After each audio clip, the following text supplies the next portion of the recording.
अस्सलाम वालेकुम, welcome to Naeem Spiritual Academy. It's me Nadeem Shaikh. अच्छा, आज का जो हमारा टॉपिक है वो है सार्क ऑर्गेनाइजेशन। अच्छा, सार्क ऑर्गेनाइजेशन जिस तरह से हमने यूएनओ पढ़ी थी, आपकी आईएमएफ पढ़ी थी, वर्ल्ड बैंक पढ़ी थी और डिफरेंट ऑर्गेनाइजेशन को डिस्कस किया था, सिमिलरली ये भी आपकी एक इंटरनेशनल ऑर्गेनाइजेशन है जिसको आप बोलते हैं सार्क। अब सार्क जो ऑर्गेनाइजेशन है वही कब बनी थी? 8 दिसंबर 1985 को। ठीक हो गया। मिस्टर ज़ियाउर रहमान साहब थे, बांग्लादेशी प्रेसिडेंट थे, ज़ियाउर रहमान, नाम याद रखें।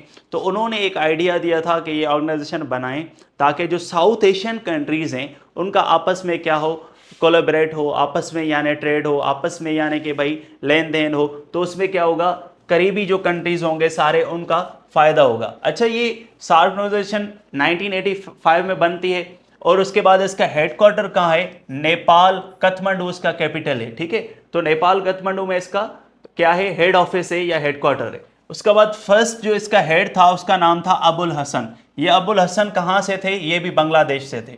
ठीक है, तो ये वहां से थे। ये फर्स्ट यानी कि आपके हेड थे, सेक्रेटरी जनरल थे सार्क ऑर्गेनाइजेशन के।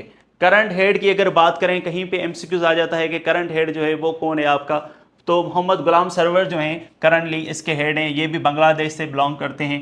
उसके बाद कब बनी ये मैंने बताया आपको, 1985 को बनती है। देन मेंबर्स इसके कितने हैं? 8 मेंबर्स हैं। अब 8 मेंबर्स को याद करने का बिल्कुल इजी ट्रिक है। ठीक है, बी से बांग्लादेश, ठीक है, अगेन बी से भूटान, एस से श्रीलंका।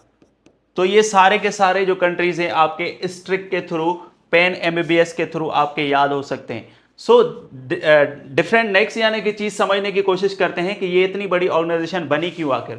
लाइक इस मैप को आप देखें, ये सारे के सारे जो कंट्रीज हैं ये साउथ एशिया में, ये आपका रहा पाकिस्तान। अब उसके बाद नेक्स्ट जो है आप डिफरेंट चीज़ देखें, उसके बाद अफगानिस्तान, ये भी आपका यहाँ पे। उसके बाद दूसरा कंट्री देखें आप, सारे के सारे इंडिया देखें, ये भी साउथ एशियन कंट्री।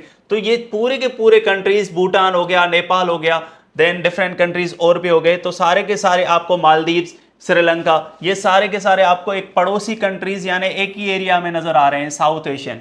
तो ये पूरी की पूरी ऑर्गेनाइजेशन बनी इस वजह से की थी कि आपस में हमारा ट्रेड हो सके।